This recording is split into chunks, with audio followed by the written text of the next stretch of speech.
Hey there, welcome back to our channel. First, I want to thank you if you already finished watching our Japan trips. If you did not have any chance to watch it, I do have a full playlist. You are welcome to look at it. In this video, I want to share our high-level itinerary, how we plan and spend our time in 18 days in Japan. So if you are planning to visit Japan or even revisiting, I hope this will help you for future travel plan. So I would like to share that information, and also I do have more detailed information on my blog as well. I just started, so it's like kind of empty, but I hope this information is helpful for your future travel journey. Also, if you like this video, please give a like and subscribe to our channel, we'll appreciate it. Now let's get into details. Here's how we spent 18 days in Japan. Here's an overview of the journey ahead. We arrived in Tokyo and stayed the night before heading over to Osaka, the kitchen of Japan, known for amazing street foods. We then head to the famous city, Nara, for the famous Nara Park to say hello to its deers.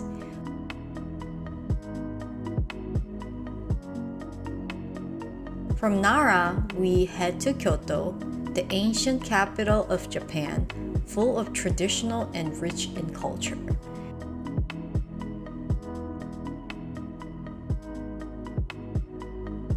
After Kyoto, we jump on the train and head to Mishima to pick up our rental car and drove north towards Oyama, a small city.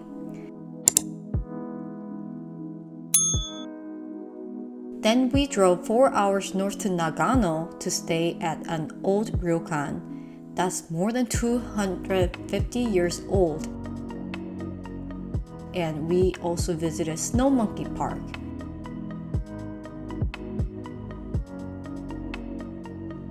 We then drove back south to Fujikawa Kuchiku to soak in an amazing view of Mount Fuji.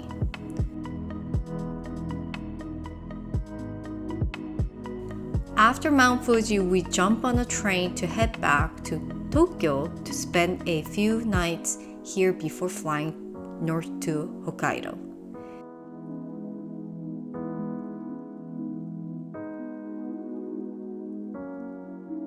where we stay at the famous Lake Toya.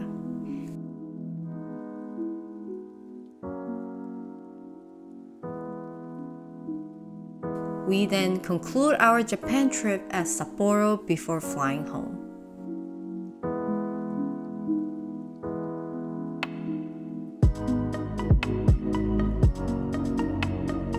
We visited Japan in November during sweater weather in autumn, just before the weather gets too cold and uncomfortable for us. We flew using Singapore Airlines first class from LAX to Narita. It was our first time flying first class. Check out our video of our experience if you did not have a chance.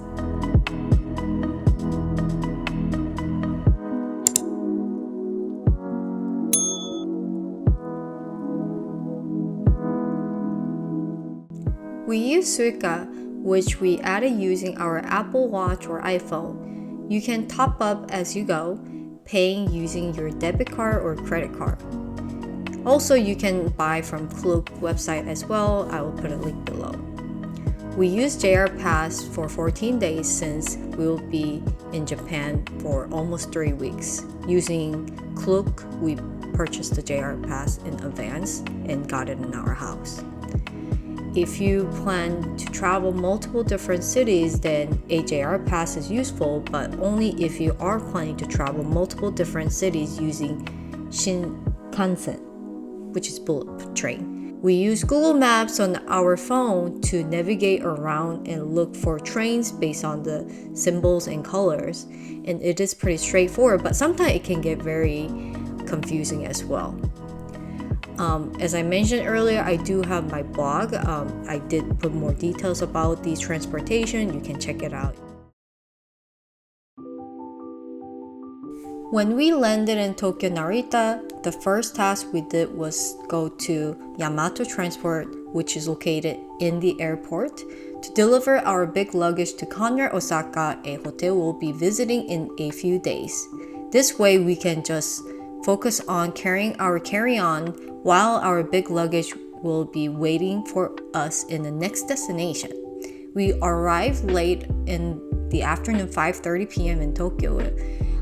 So we figure we will be just staying one night close to Tokyo train station so we can hop on Shinkansen early next day morning.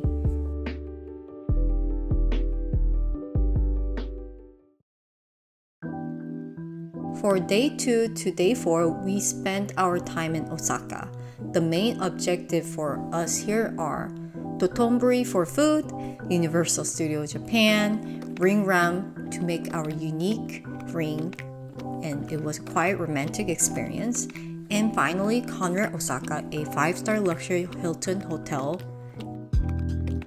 I personally think staying 3 nights was enough. If you are not planning to go Universal Studio, then 2 nights should be sufficient. For day 5 to 7, our time is spent in Nara Park first, then the rest in Kyoto.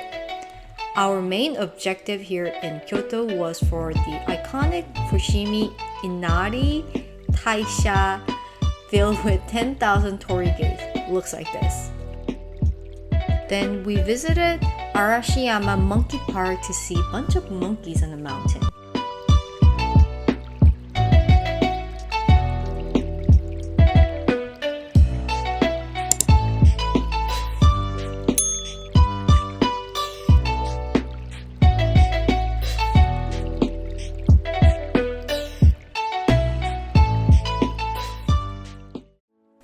And finally, Roku Kyoto, another 5-star luxury hotel collection by Hilton LXR. This hotel was one of the most beautiful and tranquil hotel we have ever stayed in.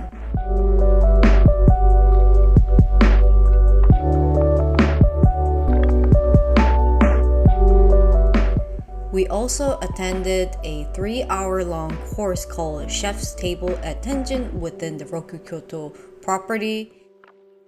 We used our free night certificate from our Amex Hilton Aspire credit card benefit. Additionally, there was also a $250 resort credit we used to help with the cost of Tenjin Chef's Table. If you're interested to know about this detail, please check out my blog. After our relaxing stay at Roku Kyoto, we boarded the Shinkansen and made our way back towards Tokyo, but instead of going back to Tokyo, we stopped at Mishima City, a city south of Mount Fuji, to pick up our rental car. This part of our trip is one of the top highlights of our Japan trip. Our first stop after picking up a rental car was drive to Fuji Speedway Hotel, a Hyatt property under Unbound Collection. Fuji Speedway is a most unique motorsport themed hotel along with Fuji Motorsport Museum within the same building. The room in this hotel are the main attraction. The balcony has a view of home stretch of the Fuji Speedway track, and if there are car bikes racing or training, you can hear the sound of the exhaust symphony. On top of it all, the Italian dinner course we had was so good. If we ever go back to Japan again, we definitely want to come back to this hotel and maybe try some racing.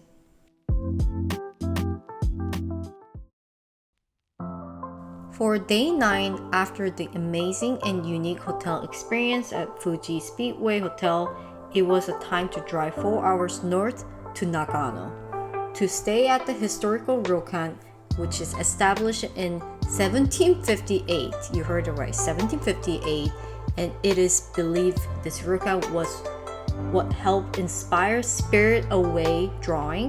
The ryokan is called Kanaguya Ryokan. It is one of the oldest ryokan in that village. We indulge ourselves into many onsen within the property, the public and private onsens, and I highly recommend to visit here because it is one of the unique experience you can do. Finally, day 10. Another reason we stay at this ryokan was it is a short drive away from the Snow Monkey Park. Snow Monkey is the main highlight of this trip. We have always dreamed to visiting this park. Monkeys soaking in the onsen with no fans around and the monkeys roaming around freely, walking next to us. That was such a wonderful and unique experience. We were both very grateful to be able to experience this.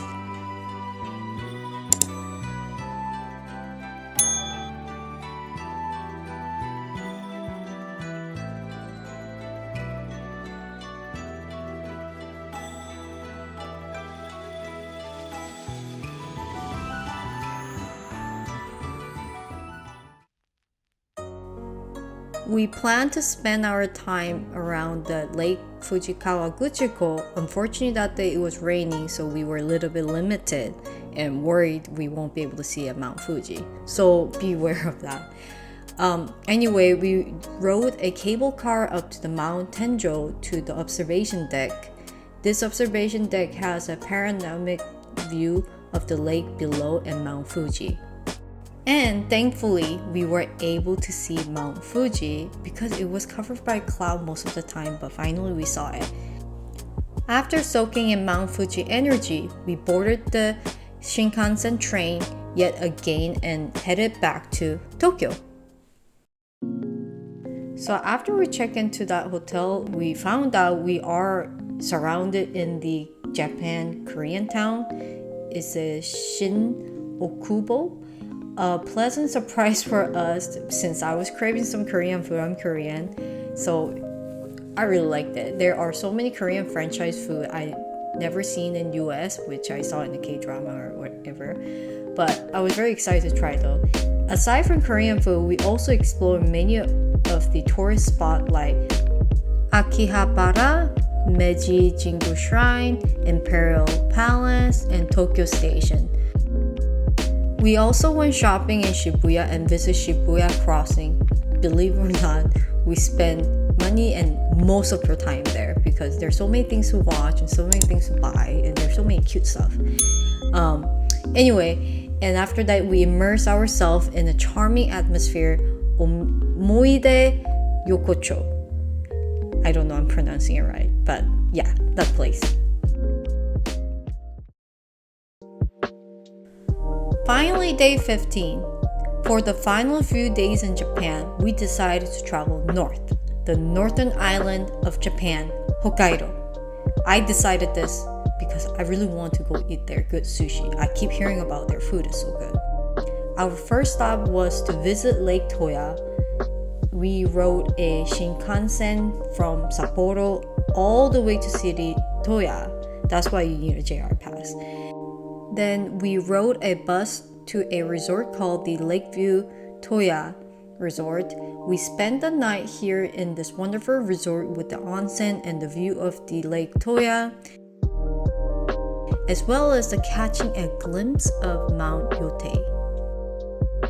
By the way, this hotel had a lot of food options. I really enjoyed it, so you should definitely check out the video and blog if you're interested in going. After spending our time at Lake Toya, we headed back to Sapporo and spent our time exploring the city, visiting Sapporo Beer Museum, and shopping Sapporo Mall. By the way, make sure you check out the blog or the Sapporo video I have because there are some lessons learned we did. You have to go in specific time to get into the paid testing.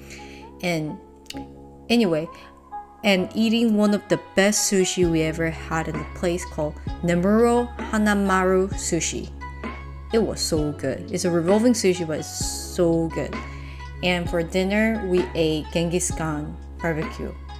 That's like the best barbecue I ate, so you must try it. I heard you need to actually reserve this place. It's very busy, and we've seen many people could not get in, but somehow we were lucky we were able to get in. And last highlight of this trip dessert place is Milk Mura. You can eat a ice cream and put an alcohol on top of it. It is a very cute place. It tastes so good and it's a unique experience. I highly recommend you to visit here if you're going Hokkaido.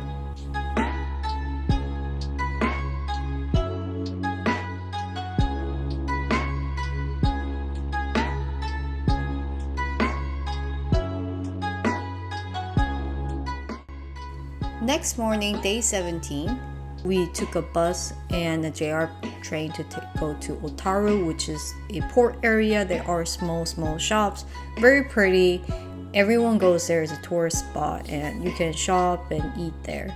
So I highly recommend you to try there. And the last day we stayed at the hotel called Onsen Ryokan Yuan Sapporo.